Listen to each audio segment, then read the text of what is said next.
समय के बारे में कहा गया है कि ये कभी किसी के लिए नहीं रुकता, हमेशा आगे बढ़ता ही चला जाता है। तुम्हारी अगर एक सेकंड भी बेवजह वेस्ट हो गई ना, तो तुम बहुत लोगों के पीछे हो रहे हो, क्योंकि क्या पता उस एक सेकंड में कितने लोगों ने मेहनत करके तुम्हें पीछे छोड़ दिया, सिर्फ इस वजह से क्योंकि तुम अपना टाइम बर्बाद कर रहे थे।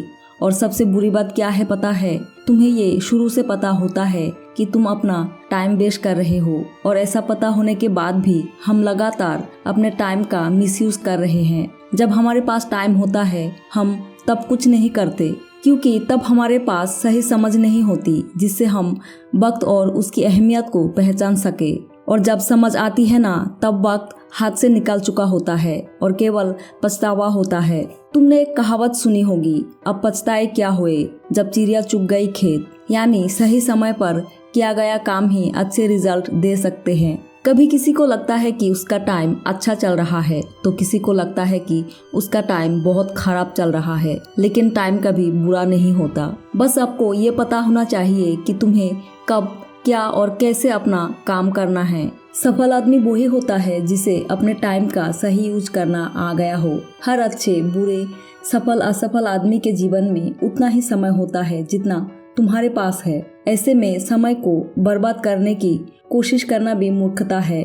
अगर तुम समय को बर्बाद करोगे ना, तो समय तुम्हें बर्बाद कर देगा। इसके ऑपोजिट, अगर तुम समय की इम्पोर्टेंस को जानते हो, समय की वैल्यू करते हो, तो डेफिनेटली तुम कुछ बड़ा कर जाओगे।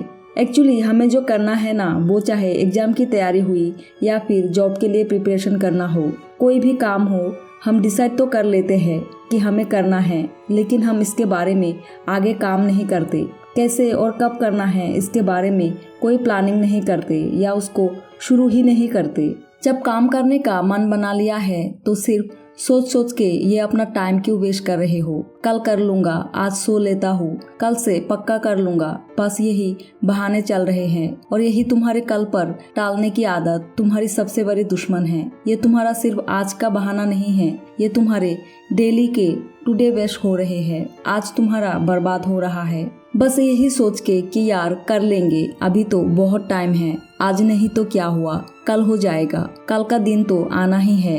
यही है डेली का प्रोक्रेस्टिनेशन, यानी टालमटोल, रोज के काम को कल पर टालते रहना। ऐसा काम जिसे करने में फिजिकल, मेंटली या इमोशनल एफर्ट लगता है ना, उसी काम को लेकर हम टाइम वेस्ट करते रहते हैं और उसको काल पे टालते रहते हैं। बाकी आलतू फालतू काम तो तुम सब कर लेते हो, तुरंत कर लेते हो, जिससे तुम्हारा कोई बेनिफिट नहीं हो रहा हो, तुम्हें मजा आ रहा हो, खाली टाइम वेस्ट हो रहा हो। बस उस काम को आपको आज ही करना है। और ये टालमटोल हम उन्हीं जरूरी कामों को लेकर करते रहते हैं जो हमारे फ्यूचर के लिए, हमारे करियर के लिए बहुत जरूरी है। हमारे करियर के लिए बहुत ज़रूरी है, जैसे स्टडी करना, एक्सरसाइज करना, लिमिटेड सोना, मेहनत करना, क्योंकि ये एक कंफर्ट जोन के बाहर की चीज़ें हैं। या तुमने कभी भी ऐसे काम को कल के लिए टाला है जिसे करना ज़रूरी नहीं है, जैसे आज मैं रील्स को स्क्रॉल नहीं करूँगा, आज मूवी नहीं देखूँगा, कल देख लूँगा। तो सीधा सा जवाब, आपने ऐसा कभी भी नहीं किया होगा। जो फालतू की चीज़ें हैं उनको आपने आज ही किया होगा, एक्स्ट्रा ही किया होगा। तुम्हें हमेशा लगता है कि यार अभी बहुत टाइम है, अभी केवल आज ही वेस्ट हुआ है। फिर आज जैसे कंफर्ट जोन में रहने की तुम्हारी बॉडी को ना आदत पड़ जाती है, और यही कंफर्ट जोन वाली आदत तुम्हारी लाइफ को वेस्ट कर रही है। ऐसा करते करते तुम्हें पता ही नहीं चलता कब तुम्हारे एग्जाम आ गए, कब तुम्हारे इंटरव्यू डेट्स नज़दीक आ गई। फिर आपको लगता है कि ले यार अब तो टाइम ही नहीं बचा, अब तो क्या ही कर लूँगा मैं तो। ये जो लास्ट में पहुंचकर आपको दुख फील होता है ना कि यार इतने से टाइम में मैं कैसे तैयारी करूँगा, तो ये बहुत पहले सोचना था। किसी भी काम या फिर किसी भी एग्जाम की प्रिपरेशन एक दिन में नहीं होती, एक महीने में नहीं होती, उसके लिए टाइम देना पड़ता है। तुम तुम्हारा टाइम ऐसी जगह इन्वेस्ट कर रहे हो ना जहाँ से 0% रिटर्न मिलने वाला है। ये तुम्हारी बहाना बनाने की आदत, टाइम वेस्ट करने की आदत, ये तब तक नहीं जाएगी जब तक तुमने कोई टारगेट, कोई डेडलाइन सेट नहीं किया होगा। अगर तुम्हारे पास कोई डेडलाइन है, टारगेट है, प्लानिंग है, तभी वो काम सही टाइम पर किया जा सकता है। लेकिन अगर डेडलाइन ही नहीं है ना, तो तुम्हारी अस्तित्व अनंत टाइम तक हो सकती है। जिस एग्ज़ाम को फाइट करने में कम से कम 6 महीने या साल भर का टाइम या बहुत ज़्यादा मेहनत लगती हो और उसके लिए तुम्हारे पास टाइम वेस्ट करने के बाद कुछ ही दिन बचे हो, तब ये फील करना बहुत गिल्टी वाला हो जाता है। यार कुछ नहीं हो सकता, काश मैंने टाइम वेस्ट नहीं किया होता। अगर कुछ भी ऐसा काम कर रहे हो जिसकी तुम्हें कोई डेडलाइन देने वाला नहीं है, तुम्हें कोई नहीं बताने वाला कि यार तेरे पास 2 ही महीने बचे हैं, पर ले भाई, कोई नहीं समझाने वाला। तुम अगर घर से दूर रहकर तैयारी कर रहे हो, किसी को भी पता नहीं है कि तुम क्या कर रहे हो। घर वाले ये सोच रहे होंगे कि हमारा बच्चा पढ़ रहा है, तैयारी कर रहा है, इस बार एग्जाम निकाल लेगा वो। जब तुम्हें कोई डेडलाइन देने वाला ना हो, तुम्हें कोई मोटिवेट करने वाला ना हो, उस टाइम के लिए खुद को इस तरीके से प्रिपेयर करो कि आपके अंदर से इंस्पिरेशन आनी चाहिए कि यार मुझे ये काम करना है, मुझे टाइम बर्बाद नहीं करना। इनर मोटिवेशन मिलता रहना जरूरी है।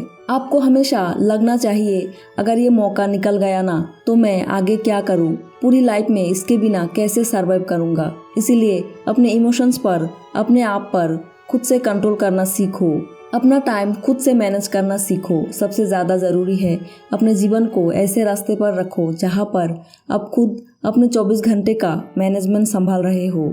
आपको कोई डायरेक्शन दे या ना दे, आप अपने आप को एक सही ट्रैक पर रखो। पूरे दिन का शेड्यूल बनाकर खुद को इस तरीके से तैयार करोगे कि हाँ इतने टाइम में मुझे ये करना है, चाहे कुछ भी हो जाए। और अगर रूटीन एक दिन का खराब होता है ना, तो आप इस चीज़ का स्ट्रेस मत लो कि यार आज मेरा एक दिन खराब हो गया, बल्कि उसको कवर अप करो कि जो एक दिन का नुकसान हुआ है ना, उसकी कैसे आप मैक्सिमम से मैक्सिमम रिकवरी कर सकते हो। तब तुम्हारी टाइम की प्लानिंग जैसे तुम कर सकते हो ना, वैसे कोई और नहीं कर सकता। आप जो करना चाहते हो उसी डायरेक्शन में काम करोगे तो विदाउट प्रेशर काम कर पाओगे। सोच कुछ और रहे हो, करना कुछ और चाहते हो और कर कुछ और रहे हो। इन सब चीज़ों से सिर्फ और सिर्फ आपका टाइम वेस्ट हो सकता है। सिर्फ टाइम ही नहीं, आपकी ज़िंदगी वेस्ट हो सकती है। अगर किसी फील्ड को लेकर आपको ये लग रहा है कि इसमें आप ज़्यादा अच्छा परफॉर्म नहीं कर सकते, तो ऐसा काम चूज करो जिसको करने में आप ज़्यादा कॉन्फिडेंट फील करते हो, जिसमें आप अच्छा रिजल्ट अचीव कर सकते हो। और अगर आपका टारगेट थोड़ा लंबा है, यानी 2 साल लग सकते हैं उसको अचीव करने में, तो उसको छोटे छोटे स्टेप में डिवाइड करो। जैसे एक छोटा स्टेप कंप्लीट करने के बाद खुद को छोटा सा रिवॉर्ड दो। इससे आपके काम में कंटिन्यूटी बनी रहेगी, आपका वो काम छूटेगी नहीं। आपके एफर्ट, आपकी परफॉर्मेंस, पूरा आपकी मेहनत से मिलने वाला रिजल्ट डिसाइड करता है कि आपने अपने टाइम का और अपॉर्चुनिटी का कितने सही ढंग से यूज किया है। किसी भी काम को शुरू करने पर ज़्यादा से ज़्यादा क्या होगा, आप उसमें फेल हो सकते हो, लेकिन फेल होने से ज़्यादा बुरा क्या है उस काम को शुरू ही नहीं करना। इसलिए जो काम तुम कर सकते हो ना और करना चाहते हो, जिसे करने को लेकर कॉन्फिडेंस हो, उसे आज ही शुरू करो। उस पर प्लानिंग करो, मैपिंग करो और फिक्स करो कि हाँ आपको ये करना ही है। क्योंकि अगर आप आज वो काम नहीं कर सकते तो आने वाले सालों में आपके पास सिर्फ और सिर्फ रिग्रेट बचेगा कि काश मैं उस प्रीशियस टाइम को वेस्ट नहीं करता और वो करता जो मेरे सपनों को पूरा करने में हेल्प करता, तो आज मैं कहीं और ही होता। इसीलिए रिग्रेट से बचने के लिए टाइम वेस्ट करना बंद करो और लग जाओ अपनी मेहनत में और आज से शुरू करो। कबीर दास ने कहा है, कल करे सो आज करे सो अब, पल में प्रलय होएगी, बहुरी करेगा कब। यानी जो फ्यूचर में होने वाला है उसका तुझे नहीं पता, लेकिन तेरा आज तेरे पास है, उसमें तू चाहे जो कर सकता है, अपना नाम, अपनी पहचान बना सकता है। दुनिया में क्या क्या नया हो रहा है, दुनिया किस डायरेक्शन में जा रही है, वो सीखो। फालतू का कंटेंट देखने में इधर उधर टाइम वेस्ट करने की ज़रूरत नहीं है। जब आपने अपना समय नियोजित कर लिया है, अपने पूरा रोड मैप बना लिया है, तो अब आपको अपने रिजल्ट को लेकर के स्ट्रेस नहीं लेना है। आपका काम था अपना 100% देना, अब रिजल्ट चाहे जो भी हो, लेकिन रिग्रेट नहीं रहेगा। आखिर में 4 चीजें आपको बताना चाहती हूँ जो आपकी जिंदगी बदल सकती है। सबसे पहला, आलस को छोड़ दो। दूसरा, आज से ही कामों को टालना छोड़ दो, आज वाले काम आज ही होने चाहिए। तीसरा, हार्डवर्क के साथ स्मार्ट वर्क की आदत डाल लो। और चौथा ये कि समय को कभी बर्बाद मत करो, लाखों बातों की एक बात, वरना समय आपको बर्बाद कर देगा और आप संभाल नहीं पाओगे। अपना ख्याल रखो और मेहनत करो। मेहनत के दम पर अपना ही नहीं बल्कि पूरी दुनिया में देश का नाम भी रोशन करो।